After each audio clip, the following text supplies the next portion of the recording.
I pay my respects to the Aboriginal and Torres Strait Islander people for allowing us to have our gathering on their land, and to their elders past, present and future, may we work, learn and play together in peace. I'd also like to extend a huge welcome to everyone joining in on this event, which is run by a Victorian leadership team, and the event's called You Can't Ask That. So I'll now throw it over to Lucas, who's going to explain what the event is all about. Okay, so our event today is based on the ABC show, You Can't Ask That. The concept of the show, for anyone who hasn't seen it, is essentially asking really hard questions about a really hard topic.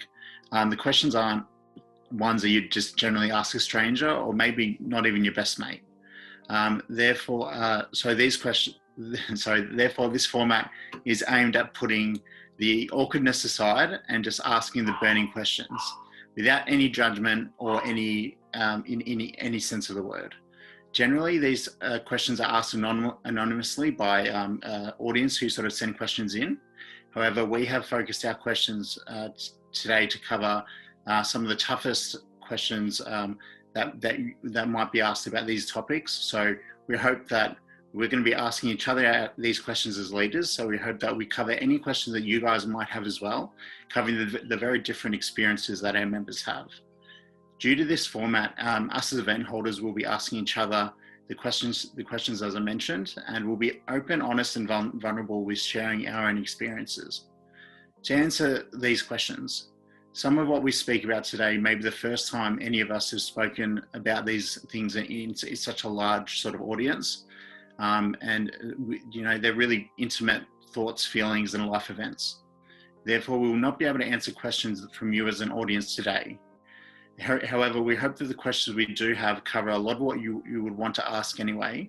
And of course, if there's any questions or comments that you do have, we have a chat box below that will be monitored by canteen staff for you to ask and express what you're feeling. Okay, so as a safe space to share what we wish to share, we ask that we respect everyone's privacy and ask that also no photos or screenshots are taken of the event tonight. Even if you know someone involved in asking or answering the questions, and again, the chat box is your go-to for any questions or comments that you might have. We totally get that you might be itching to share your similarities and to relate to what we might be speaking about today. Therefore, sharing a respectful comment section with the help of canteen staff is the way to go tonight. So to get started, I'll introduce myself. My name is Lucas. My pronouns are him or he. I'm 24, reluctantly turning 25 soon, mid-20s, no. And I'm a patient survivor member who has been with Canteen for almost, I believe, 4 years. Yeah. Thanks, Lucas. My name's Ash. My pronouns are she, her, and I'm 22. My cancer experience is a bereaved offspring after my father passed away, and I've been with Canteen for almost 3 years. Thanks, Ash. So my name's Chloe, and my pronouns are she, her, and I'm almost 21, so currently 20. I've been with Canteen for about 7 years, and I'm also a bereaved offspring member after my father passed away as well. My name is Lockie. I am a he, him pronouns. I am 19 years old. I've been with Canteen for 6 years now, and I am a sibling. Cool. I'm Georgia. I'm she, her as well. I am 19. I have been with Canteen for 7 years, almost 8 years, and I am an offspring member. So I do just want to quickly point out, like Lucas said, we have some staff members in here today. We've got Amy, Jay, who are from Vic, and we also have Stacey. So they've got staff next to their names, so they'll be responding to you in the comments below. And I just want to throw it out there. Does anyone have a question they want to start with today? Yeah, absolutely. I thought I'd start off with one thing that I guess relates to almost everyone. What is the most annoying thing about cancer?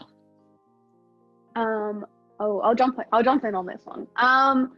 So I've got a couple things. I don't think there's one thing in particular that I would say is annoying about dealing with cancer. I think my top three would probably be people saying, "Oh, I'm sorry," or like apologizing for something as if like they caused my mum to have cancer, like as if they're the problem. And I'm like, no, not what's happening here. No need to apologize.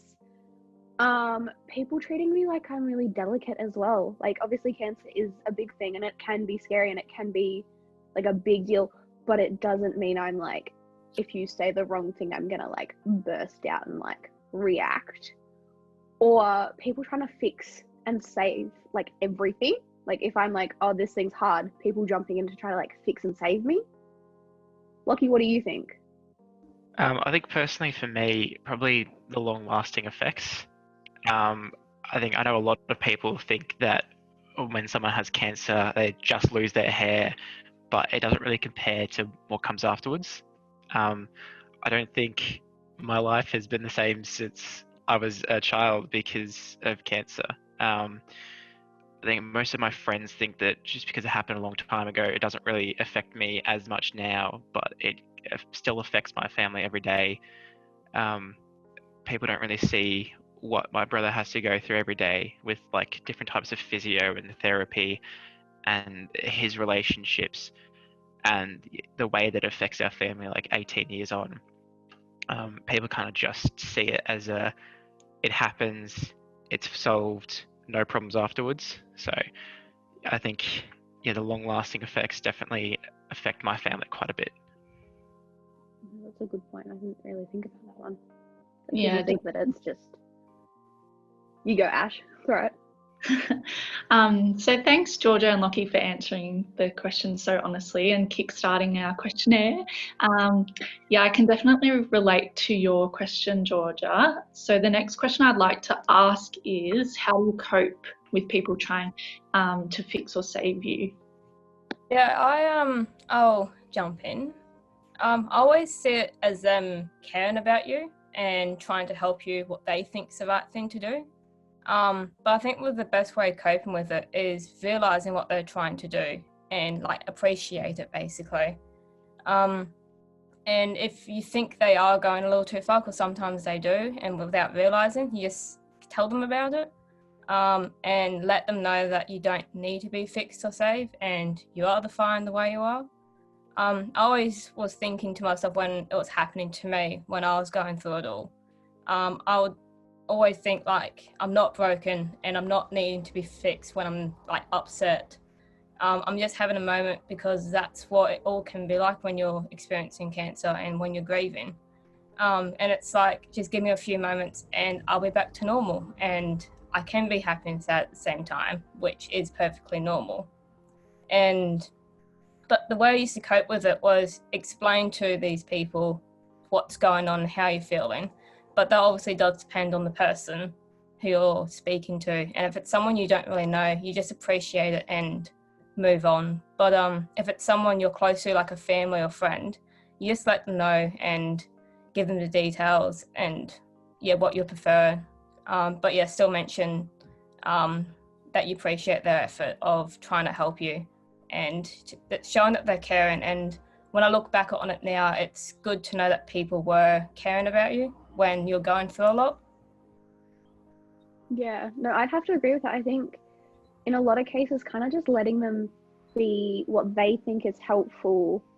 And like, if people want to cook dinner or help with the washing or something like that, even if it's a little thing and you don't feel like you need the help or the assistance, I think everybody likes to feel good and feel like they're doing something to help other people. It's just who we are as humans. And I think letting them do it is probably the easiest way of coping or dealing with it. And like Chloe said, I would totally agree with, depending on who it is, I think being open and honest, and like if it's a close family friend, being like, well, hey, actually, I don't need that, but I need this. Or if it's just someone from, say, uni or school or wherever, like distant friend or something, as if they want to help out, I think just letting them do the simple things and not trying to get them involved with everything and not needing to give everyone all the details, because not everybody needs all of the details, I think. Yeah. Oh, sorry, go on. I was going to say, to ask you, Chloe, when you do if you feel like, you're telling someone that you don't need fixing or saving, how do they take that sometimes? Like, is it, because obviously people have the best intentions, but if they're not understanding where you're at, if you're saying that, if you're letting them know that you're not needing that, if you're not wanting that, how do they normally take that? Well, the few times I've done it, like when it was happening to me, it was my friends, and we're all like teenagers, like young teenagers, so they didn't really understand where I was coming from, but they just kind of also just understood as well that what they're doing wasn't really helpful, and they just kind of took on what I suggested to do instead. Like, it was basic things I asked them to do, like maybe asking how I am or trying to bring back the normal again. Yeah. So they found that like they didn't have to do something really massive and out of their way. They can just do something as simple as asking how I am. And so I think they did take it okay. Yeah, that's good. Yeah, it's almost like people trying to match, because there's such a big thing, they're trying to match it with a huge gesture, but I can see what you mean. Just even small things can help. Yeah. Yeah, definitely. But yeah, so I know we've all thought about this before, but do we think that cancer will take over our lives, and do we always think it will be the biggest thing that's in our lives? For me, that's actually a really important question. It was the first thing that I asked myself because when I was first diagnosed with a tumor that turned out to be cancer. I had felt like 5 minutes where I really felt like I was asking all those questions, such as, is this going to be my whole life? How's my life going to change? And it was really quite frightening. I really didn't want my life to change in that moment. And, being a young person dealing with cancer, there's a lot of things that people offer you in that moment. And I don't think I was quite ready myself to sort of accept all of that, because I really didn't want my life to change. I really felt like by accepting services like Canteen, accepting their help, that suddenly I was going to become the kid or the guy with cancer amongst my friends or social connections or whatever. So when I was first offered Canteen, I honestly flat rejected it. I was just not in the headspace to take it on. I just wanted to keep the same friends, the same life. I sort of realized that eventually I realized it wasn't the right way for me. Because initially I treated cancer just like the cold. I wanted to find out how to get rid of it and just go ahead and get rid of it. So pretty quickly after I was having those feelings, I just sort of kicked into survival mode almost, and just started asking, how do I get through it? How do I beat it? I just want to get back to normal life. But I really think that cancer can be the biggest thing in your life if you want it to be, or if you don't want it to be, it's completely up to you. I think it's important to know that you have control over that, and you have your own agency when you're deciding if you want to own this as part of your life, or if you want to, have something that you deal with it in a safe and hopefully as best as you can, and then move on from it. I think it's really your choice. I expected my life to go back to what my life was before cancer. I thought I'd go back to my normal friends, and I was back with my normal friends. I was doing the same course and living in the same house, but everything really changed, and I never expected that. So I tried to keep things as normal as possible throughout my treatment. And as soon as I went back out of treatment, it felt like I really felt the effect of my friends, and everything, especially socially, moving on without me. And so that my friends had a lot of experiences without me in their life and such, and being in big gatherings and things were really quite difficult, because I felt really awkward and behind everyone, and struggling to just sort of join in conversation and such. So a couple of years after treatment, I actually sought help with Canteen. And it was one of the best things I'd ever did. I wish I did reach out at the start of my cancer journey, if I'd had known what I know now, because cancer, cancer really affected me in that way. And then when I went to see Canteen, even just at a really entry level, I just started with counselling, nothing social or anything like that. I was still feeling a bit uncomfortable. But the more I got involved with the counselling and saw how awesome all the staff were when you rock up for counselling and get introduced, I started becoming more interested in getting involved socially, and I went to a few events that I got invited to and things. And then just by doing that, I had the confidence to actually go on the Queensland retreat last year. And since then, I think Canteen's become a huge part of my life. That trip sort of made me realise that I might be interested in leadership, and I went to a sort of a catch up one time a little while after the leadership, after the Queensland camp, and it sort of came up in conversation like, "Oh, who wants to join leadership?" And I'm like, "Oh yeah, I might." And everyone was sort of joking around, but I said, "Yeah, sure, why not?"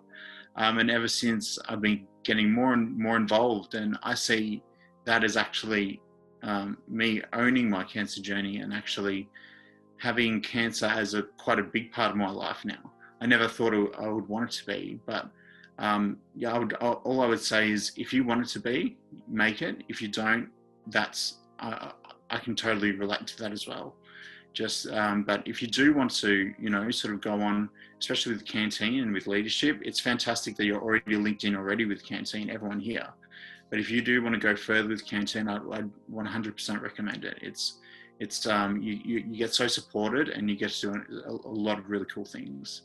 So that's me. Yeah, that's my point of view. Yeah. Yeah, Lucas, I definitely agree with you where you said that if you let it take over, that's when it takes over. I love your positive spin on it though. Like, you're letting Canteen take over in a good way. Like, you're not letting the negative side of cancer get to you. Rather, you're taking it on the chin, but in the positive way. So I like that. It's very similar for me. Sometimes it can be the whole world, but it's not always. It's been a big part of my life, but it's not all of it. As much as my family and I face challenges because of cancer, we don't let it control our lives. We try and embrace it and make ourselves better because of it. But I think it's definitely brought our family a lot closer and strengthened our relationship because of it. And I don't think we might have had that if it wasn't for my brother having cancer, which does sound bad, but I do think it's true. And I don't think it's been very easy for us to move past it, especially when we can see it affecting him every single day. But we overcome it together as a family.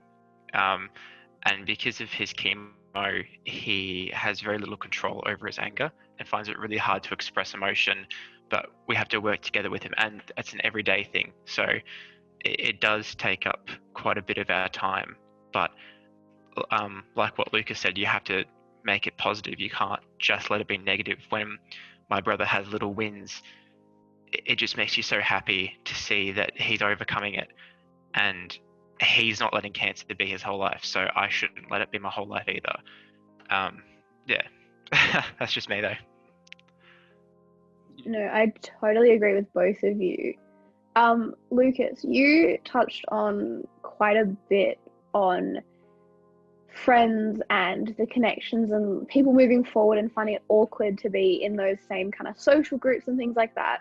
So I'm going to direct this question more at you and anyone else, obviously, who wants to jump in on this, and go, do you think it's harder to relate to your friends? And like, do you ever have the thoughts about like, why can't I relate to my friends anymore and things like that? Because you're obviously still typically the same age and things like that, but you've obviously had very different experiences. Yeah, that was, as I sort of mentioned as well in my last answer, that was a huge thing. As I said, I thought life would go back to normal. I really thought that, all that same, because, going through high school, I was 18 when I was diagnosed. So going through high school and, going to parties around 18, and I had so much of had so many like inside jokes and like little, like you just click with everyone. Everyone just, and you know, like I had my mate who was like my best mate, and you know, all the others, everyone knows sort of how they relate to each other and who's the closest and how to talk to everyone and things like that. It just works. It was a nice, really big group from high school. Yeah, when having a year out of their lives and such, when I went back into that context, I really thought it was going to be like a big celebration that I was out of hospital and back in, you know, into the game socially and stuff. But the truth was that, like, although my friends were fantastic in coming to see me in hospital, now that I was out of hospital, it was sort of back to the regular. I guess they probably assumed that everything was fine again, but I didn't feel fine because everyone, like my best mate had a new best mate, even though we were all like good mates all together, but the whole dynamic had changed, and I was trying to make jokes, and that they had passed, like they were a year old, and I was trying really hard to connect and to sort of just take off from where I stopped, but it just didn't work out, and that happened for a good couple of years, I was seeing some other services, but then I got linked in with Canteen, and that they really actually gave me the confidence, the strategies and the confidence to actually reach out to some of my mates and to actually have some really tricky conversations. It was, you know, I was my strategy before that was just it'll get better, it'll sort of click one day, but it just wasn't, and it was getting worse. I was losing confidence. So to give me that confidence to meet with some of the closest people I felt connected to in that group and have, you know, one-on-one chats with them and just say, look, like I don't feel like I'm part of the group as much as I used to be. And when I did, as soon as I sort of said those words, the reaction from my friends, well, especially one friend, was like, no, what are you talking about? You know, like no one feels that way, blah, blah, blah, blah. And then actually getting the confidence to talk to him and have that chat gave me the confidence then from his reaction to be like, oh, wait, it's because it's actually not as bad as I thought, because losing that confidence really triggered a lot of anxiety and sort of racing thoughts and a lot of worries in social situations. So he really helped me. Canteen and then talking to that friend really helped me to get back involved and sort of realize that I had new friendships. They're the same friends, but I have new friendships now, and to just stay in the moment and make new memories. Don't try and I had to let go of the past to a degree, so that I can be in the current and make new memories, new friendships in a way. So yeah, I guess that was a really important part of that for me. But I'm happy to say I'm in a good place with that now. So yeah, Canteen was fantastic and getting the ball rolling there and really helping out. Yeah, Lucas, I definitely get what you mean by staying in the moment and making new memories, because for me, when my dad was diagnosed with cancer, I found that there were two types of people. So there were people who were like constantly asking questions about my dad, how he was going, how did this scan go, how's his chemo, like just so many questions based around my dad as if that was what my life was. But then on the opposite side of the spectrum, there were people who just did not say anything at all, and they just kept their distance from me. And at the time, I was a teenager, so this offended me a lot, and I felt like I was being really isolated. But with time, like I came to realize that within my friendship group, this was definitely one of the heaviest things that any of us had ever been through, the reality of cancer and possibly losing a parent. And I just understood that they most likely felt like they didn't know what to say, and that's like they couldn't think of anything to say to make me feel better, and that's why they decided to just keep quiet. So I thought that this was a personal attack and that my friends were like betraying me, but really they just had my best interest at heart. And when you're faced with such a huge challenge like cancer, your internal world can start to appear really different to what it's actually like.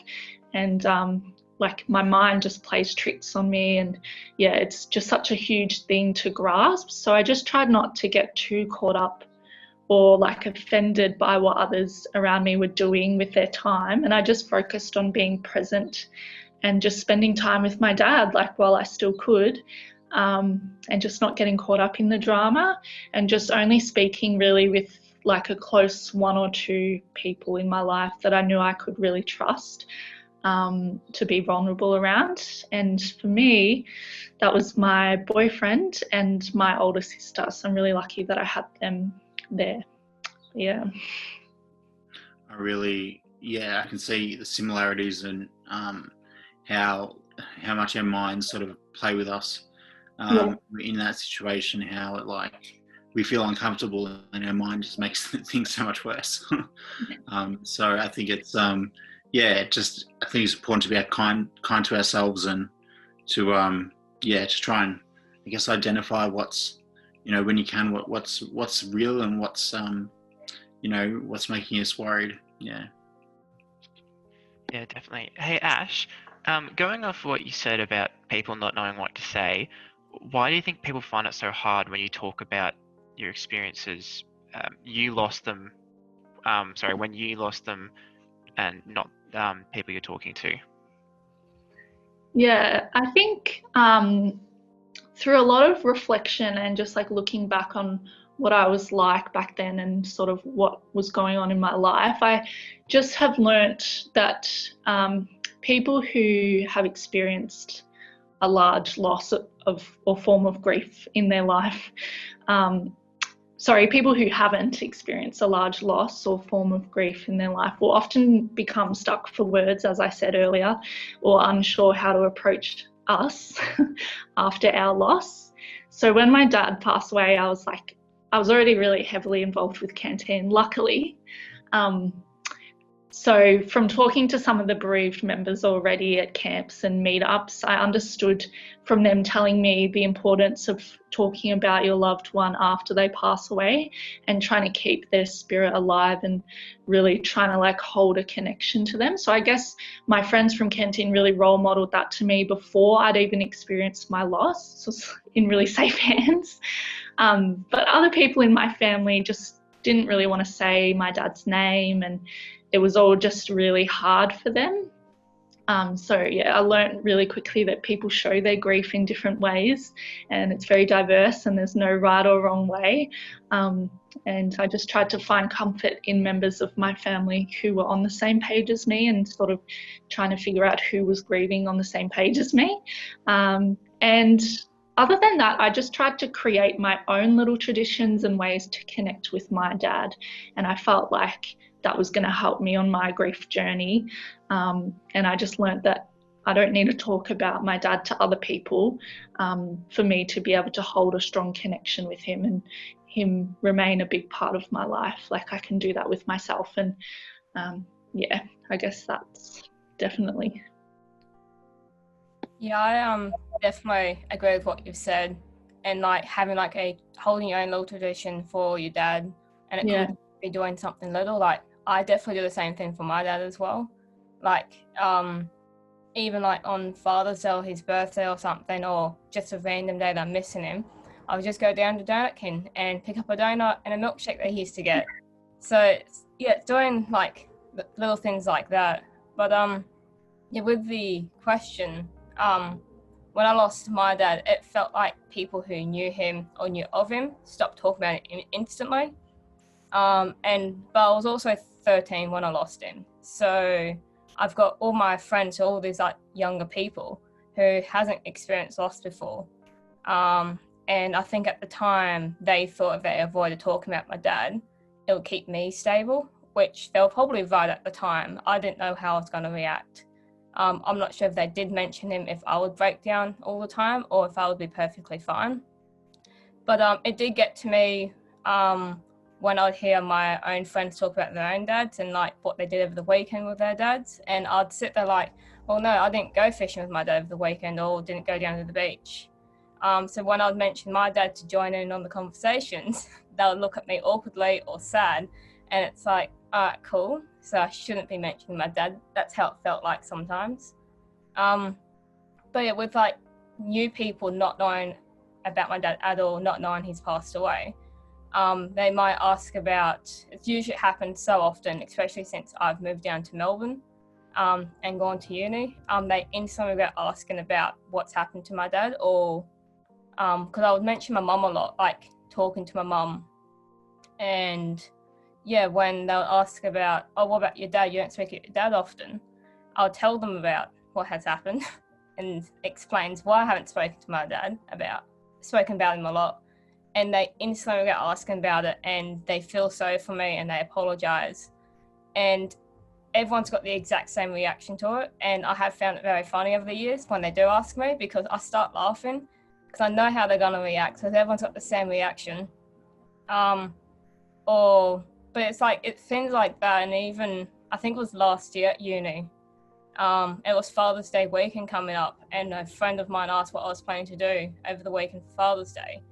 So yeah, that's when I told them I wasn't doing anything besides going to Donut King to get that milkshake and donut in memory of him instead. But no, going back to the question, I think people find it hard to talk about it because they really don't know what to say, and they do think they've put you in that awkward situation by talking about someone who you've lost. And for me personally, I'm fine talking about it now, because it has been years, and over time, the more I've spoken about my dad, I've become more confident in speaking about him. And I speak about him a lot to my mum, and I'm finding out new things about him. And when I speak to maybe like my grandparents, my dad's parents, and they tell me about him when he was younger and everything, so I'm finding out more about him.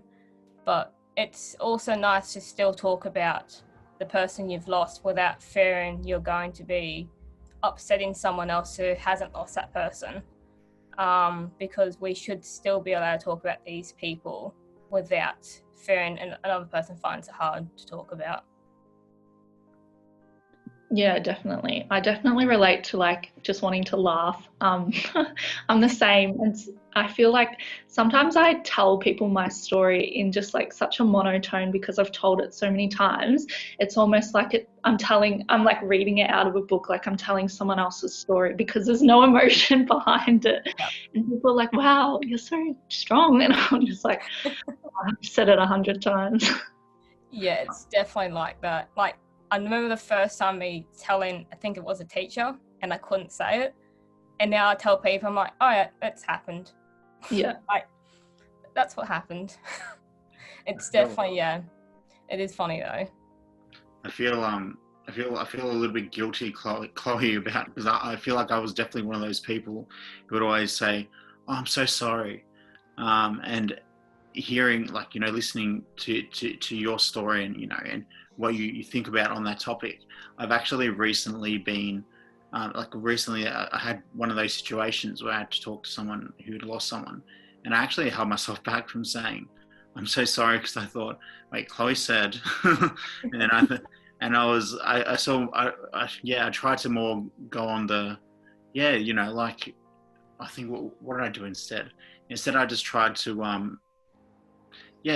just make it feel a bit more normalized. Like, it's not something that I have to apologize for, because, you know, it's not like the memory's still there. You know, it shouldn't be something. It's a very normal experience that a lot of people, you know, experience. So you've taught me something in that regard, to really think about how I respond to those situations. So just want to point that out. So thank you.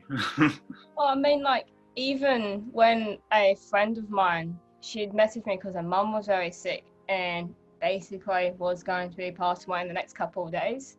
And I got to that point where I was like, I can't apologise, because I know when someone apologises, it doesn't really help anything. I'm not helping the situation, and it's not my fault as well. And yeah, I've caught myself out. I'm like, I just pause. I'm like, no, I can't say I'm sorry. I am sorry, but it doesn't do anything. But it's definitely in those situations, you ask them how they're going, or if they need anything, that you're there for them. And just, you know, ask if they offer any help, and if they give if they do want help, then definitely just help them in that way. You both, so I'm going to jump in here because we do actually have 15 minutes left. So I'm actually going to throw this question out to everyone. So people listening, and you can comment down in the box, and I'd love to hear, I think we'd all love to hear bits and pieces from everyone. But Chloe and Ash, you were both talking about how towards the end of your little speeches at the end, about it getting easier and about having the same reaction and things like that. So I want to be, question to everyone, does it get easier? Or what would you say to someone if they asked you, does it get easier? I'll share my thoughts on that first. Go for it. So I guess the first thing that's important in asking, does it get easier? Because it sort of implies that it's hard, and it is hard. So first, I would say don't discount how emotionally and physically hard and challenging cancer is. By experiencing it and dealing with it, especially as young people, it shows and it really builds resilience. To go there and face it, stare in the face and actually deal with what you have to do in that moment. It shows a lot of strength. And especially even asking the question, does it get easier? That's such a normal thing to want to know. So yeah, I'll just say, just don't feel like it's, just be comfortable asking that question, because everyone who goes through cancer does wonder the same thing as well. For me, it does get easier, but it's not easy to do that. So it certainly does get easier. A tip that I sort of, as a patient going through cancer, something that I used was to focus on my treatment and my journey one step at a time. So really break up the whole scary big picture into smaller, sort of more manageable parts. So each time I was facing something, I would really try and focus in on the issue at hand and try and, I think it practically helped me deal with how the best way to go forward in terms of getting the details of the situation and managing that. But also by dealing with one thing at a time, you can also sort of stay in the moment and also acknowledge all the little things that make you happy. And you can also have hope because you can, by managing where you are at the time, you can have hope that you can actually get over that. Once you get over that, you have the confidence to do the next thing and the next thing. So yeah, so focusing on the little wins, I think, can really help narrow down into, task by task sort of basis. And then hopefully as you go along, then dealing with the bigger picture will become an easier thing to do. And sort of, before you know it, you've done so much and you've come so far, and you can really look back on that and be proud. So it is a journey, and that's absolutely normal. But for me, it does get easier. It's just a big task.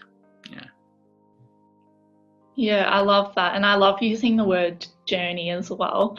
I absolutely love getting this question because it's something that I just always get asked.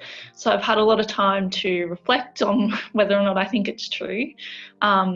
But when my dad passed away after battling with cancer for 9 months, I just truly hit rock bottom. And I'm sure there's plenty of people in this Zoom that can understand that feeling. So throughout his cancer journey, as you were saying, Lucas, hope, I always held on to just the tiniest little bit of hope that he would be cured, which I think is really, really important to do, because when my dad was diagnosed, I saw this quote that says, if you don't have hope, you don't have anything. And yeah, that just resonated with me so much. So I always held on to a little bit of hope. But when he passed away, I truly thought that my life was literally over. I expected myself to just fall into a deep hole and just abandon everything that was happy in my life, and just mope about. And I did do that, definitely, for 4 months. But with grief, I've come to learn that if you want to heal it, you have to feel it. And you have to sit in it, and it's uncomfortable, it's embarrassing, it's emotional, it's really confusing, and it's really messy. But yeah, as we all do, I had a very busy life following my dad passing away. Like, I now had to find somewhere to live and find a stable job that could support me. And I just dedicated setting time aside so that I could process my grief instead of bottling it up. And I'm really happy that I did that. So I actually reached out. I was already in canteen, but I was just socially, just talking to friends and stuff. So I reached out to the canteen grief counsellor at the time, and I'd make him come all the way to Geelong just to see me, and I'd have regular sessions. I think at the start it was like weekly and then it was fortnightly, but yeah, I had to do that so that I knew deep down I had time locked in where I could sit for an hour and just process the death of my father around this busy world that I was living in. And I think that was really, really important for my healing, because it forced me to face it head on and just tackle it as it came along. So it's been 2.5 years now since my dad passed away, and yeah, one of my biggest passions in life is talking about grief and normalizing it, because everyone is going to experience it in their lifetime, but no one talks about it. So I actually run a grief group for primary school age children once a week at my workplace. And yeah, I just truly believe it does get better, but it just takes a lot of uncomfortable and hard work. And yeah, I still have really hard days. I still think, I'm going to have those days for the rest of my life, but I've just accepted that as my story. And I think with accepting that comes a sense of empowerment to share my story and use my story for the purpose of helping others who might be struggling.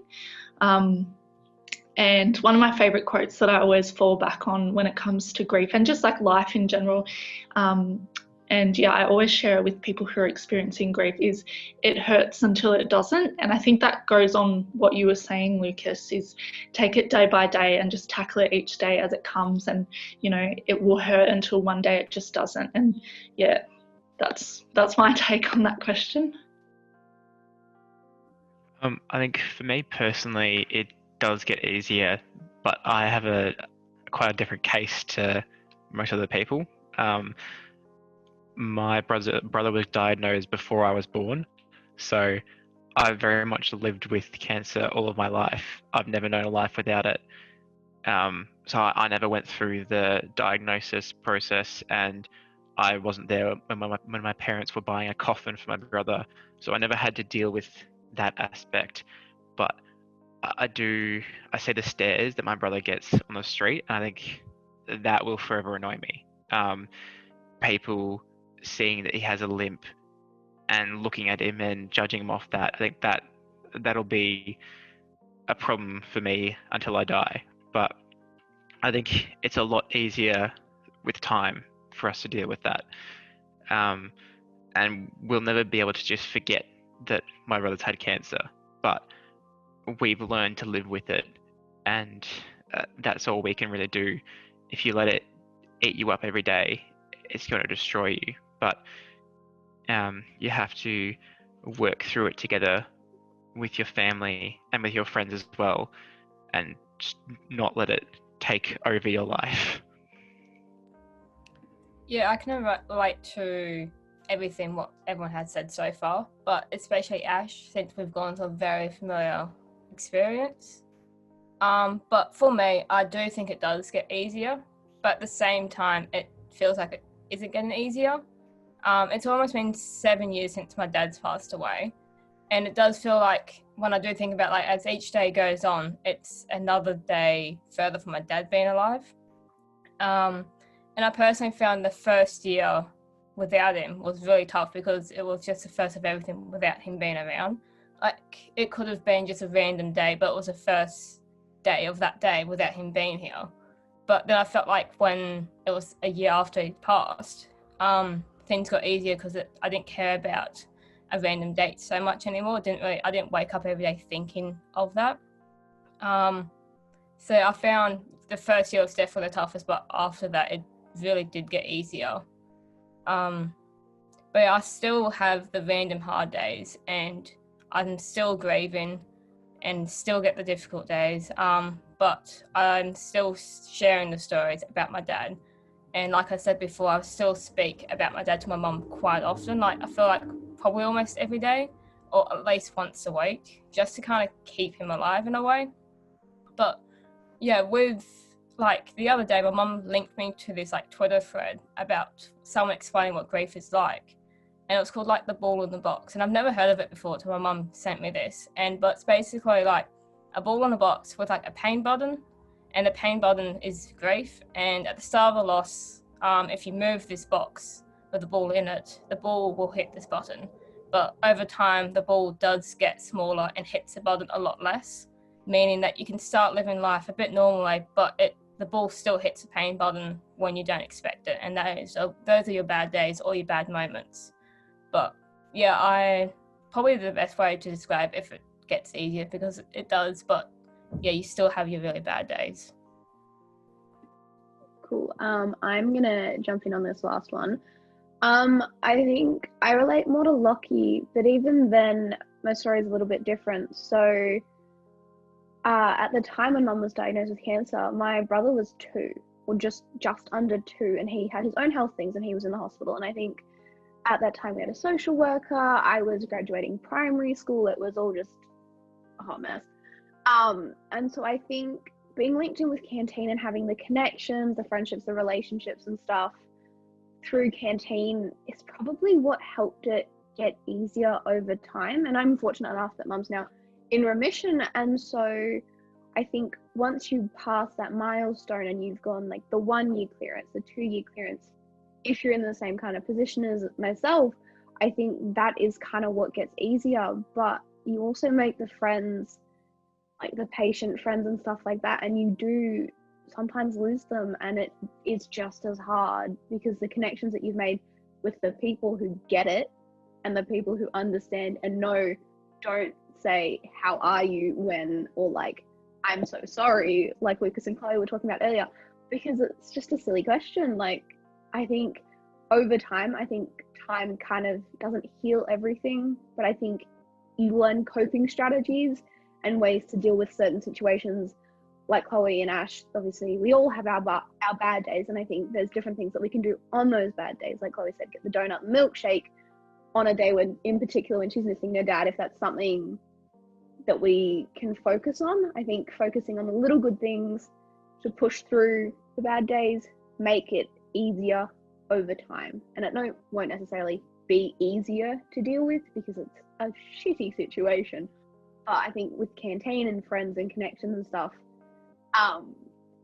learning the different coping strategies and things to make the bad days not so bad makes the whole situation kind of easier over time, is what I would say with that one.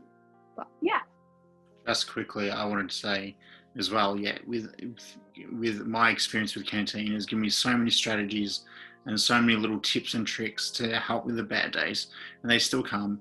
There's still days, even with things not cancer related, or as a result cancer related, there's so many tips and tricks I've learned from my time at Canteen, and from other members and from counsellors, and just from everyone that's I've been lucky enough to meet in the whole organisation that can help me get through tough days. So yeah, just wanted to say +1 like on the that. uni, like the stressful days from uni or school or whatever. It doesn't have to be cancer related. We all have bad days. You wake and up learning in the the morning, coping. yeah. You're just not feeling the best. You're not feeling Yeah. yourself, and just having the coping strategies and knowing the things that you can do to make that bad day not so bad is 100%. a benefit. It's just a good thing. But yeah, I think it's 6 o'clock. So thank you, everybody. I will throw it to Lockie. Awesome. I just wanted to thank everyone for coming here tonight. I wanted to acknowledge that naming things is powerful, even if it's hard to talk about. Acknowledge that sharing our experience is important, and that when we talk about these things that are heavy and hard, over time they get lighter and easier to talk about. Would like to invite everyone who's attended tonight to follow our lead and have a similar conversation on Canteen Connect. There'll be a link dropped in the chat box now to our forum on Canteen Connect, as a follow-up to this event. If you have any questions, please take them over there to ask. If anything has come up for you while listening to this chat or has created your own personal questions, please reach out to your key worker at Canteen and stay safe. Lastly, please have a read through over the wellbeing disclaimer in the chat box before you leave tonight. Thank you again for attending, and thank you for all the leaders for sharing all of our experiences. Good. Thanks for coming, guys. Yeah, thanks everyone. Thanks, guys. Have a good night. Thank you all.